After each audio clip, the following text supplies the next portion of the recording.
महमूद, वैसे आपकी क्या राय है? क्या क्या अहमियत रखता है ये बयान ट्रंप का सोशल मीडिया के ऊपर जो आया कि मैंने बोल दिया इसराइल को, फिर ऑब्वियसली उसकी एक बैक स्टोरी जो दावा किया जा रहा है, क्या मानी रखता है ये सिचुएशन के लिए?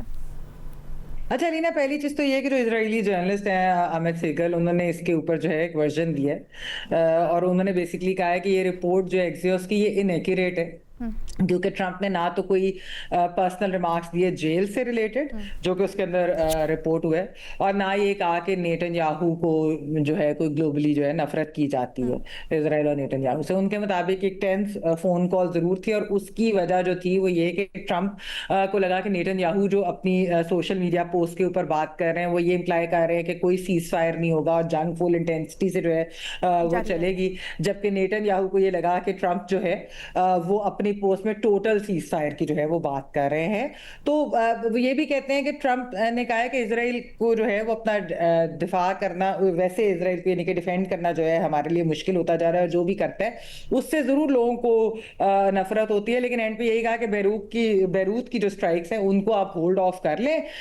जब तक के इजराइल के बॉर्डर्स में अटैक ना हो। अच्छा, अब जो एलिना जो ये बराक राविद के बारे में जो ये स्टोरी जो उन्होंने की है, जो एक्सियोस की स्टोरी है,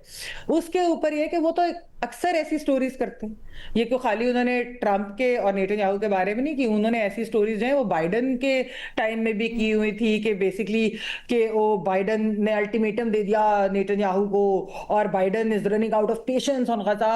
और वो कहते हैं चेंज द गजा पॉलिसी वरना मैं ये कर दूंगा, और उसका मकसद है। अब जो बराक राविद हैं, ये भी आपको समझना होगा, ये एक इजरायली जर्नलिस्ट है जो वाशिंगटन में है, और इनको कहा जाता है कि ज़ायनिस्ट के मीडिया के अंदर जो है ये उनके स्पोक्स पर्सन या उनके माउथ पीस है, यानी कि उनकी ये स्टोरीज जो है ये उनका पॉइंट ऑफ व्यू सामने लाते हैं। इस स्टोरी का मकसद अलीना जो वहां पर इसके ऊपर जो है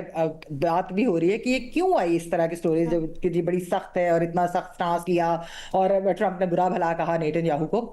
बेसिकली ट्रंप की जो बेस है, जो मागा बेस है, वो ये कहते हैं कि आपने इजराइल फर्स्ट कर दिया है, आप तो मेक अमेरिका ग्रेट करने आए थे अगेन, आप तो जंगे रोकने के लिए आए थे, तो आपने इजराइल फर्स्ट किया, अमेरिका फर्स्ट नहीं करे। ये वाली स्टोरी उनकी वोटर बेस को जो है वो खुश करेगी कि ओ वो नेतन्याहू और इजराइल के जो है वो कंट्रोल में नहीं है, जो कि वहां पर सवाल हो रहे हैं। अच्छा, नेतन्याहू अपनी बेस को ये कहेंगे कि अभी जो फिलहाल हमने स्ट्राइक्स रोकी हैं बैरूत में, वो हमने ईरान की वजह से तो नहीं रोकी या ईरान के प्रेशर की वजह से तो नहीं रोकी, वो तो मेरा दोस्त ट्रंप जिसने मेरे लिए ईरान की जंग भी की, जो मेरा इतना साथ भी दे रहा है, मैं तो उसके लिए कर रहा हूं। लेकिन अलीना आप मुझे बताएं कि बैरूत की स्ट्राइक, अभी जैसा साफी साहब भी बात करते हैं, ग्राउंड ट्रूप्स तो लेबनान में हैं इजराइल के, क्या वो रुका? ईरान की जो कंडीशन है, जो कंप्लीट सीज फायर है, वो है कि ये कोई भी उनकी प्रेजेंस भी नहीं उधर होगी, यानी लेबनान के अंदर इजराइल का अटैक्स बिल्कुल फौरी रुकेंगे और नहीं होंगे। वो डील ही उसके ऊपर बात कर रहे हैं। लेकिन यहां पर ये क्या हो रहा है कि ये इस तरह की स्टोरीज आ जाती हैं जो थोड़ा सा मार्केट्स को भी वो काम कर देती हैं और दूसरी तरफ हर यानी दोनों की सपोर्ट बेस को भी खुश कर देती हैं। और ये आप देखें कि ये जर्नलिस्ट कौन कर रहे हैं, एक्सियोस की आप वैसे ही मुसलसल स्टोरीज उठाकर, खासतौर पर बराक राविद की अगर आप स्टोरीज उठा के देखें तो आपको नजर आ जाता है। असल बात यह है लीना कि अगर वाकई ट्रंप ने रोकना होता या अमेरिका ने इजराइल को रोकना होता, तो जब इस्लामाबाद टॉक से पहले एक चीज तय हुई थी कि ये लेबनान का सीज फायर होगा, जिसपे बाद में अमेरिका ने यू टर्न ले लिया क्योंकि नेतन्याहू नहीं मान रहा था, तो फिर वो रोक सकते हैं। इतनी स्वे और इतनी पावर अमेरिका के पास है कि वो रोक सकते हैं इजराइल को, फंडिंग भी वो करते हैं, बाकी सपोर्ट भी वो देते हैं, तो जंग भी उन्होंने इजराइल के साथ शुरू की थी। कैसे हो सकता है कि अमेरिका इजराइल को रोक नहीं सकता? लेकिन अमेरिका रोकना नहीं चाहता क्योंकि मिडिल ईस्ट के अंदर इजराइल भी उनका एक तरह से आप कह लें कि